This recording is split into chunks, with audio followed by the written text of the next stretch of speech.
happy women day লোকে গাজৰৰ হালুৱা খাই ভাল পায়নে আজি আমি গাজৰৰ হালুৱা বনাওঁ গাজৰ হালুৱা বনাবৰ কাৰণে কেইটামান গাজৰ ভালদৰে পিহনাত পিহি লৈছোঁ ভাইটি এজনে পিহি দিছে গেছৰ ওপৰত কেৰাহী এখন পাতি দিছোঁ অকণমান ঘিউ দিছোঁ ঘিউখিনি গৰম হোৱাৰ পাছত কাজু বাদাম আৰু কিচমিচ কেইটামান ভালদৰে ভাজি লৈছোঁ সেই একেখন কেৰাহীতে এটা তেজপাত দি পিহি থোৱা এই গাজৰখিনি দি ভালদৰে লৰাই ঢাকনিখন দি দিছোঁ কিছুমান পাছত ঢাকনিখন গুচাই পেলাই ভালদৰে লৰাই দিছোঁ দেখিছোঁ যে এইখিনি খুব ভালকৈ সিজি গৈছে আৰু এতিয়া ইয়াত দি দিছোঁ এগিলাচ মানৰ জোখত গাখীৰ আৰু এইখিনি ভালদৰে লৰাই পেলাই আকৌ ঢাকনিখন লগাই দিছোঁ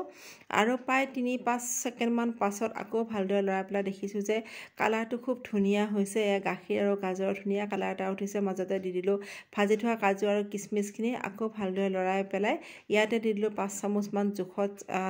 চেনি আপোনালোকৰ নিজৰ সোৱাদ মতে দিব পাৰিব আৰু এয়া হৈ গ'ল অতি সহজতে ৰন্ধা গাজৰৰ হালুৱা ভিডিঅ'টো চাই কেনেকুৱা পালে কমেণ্ট কৰি জনাবলৈ নাপাহৰিব আজিলৈ হ'ব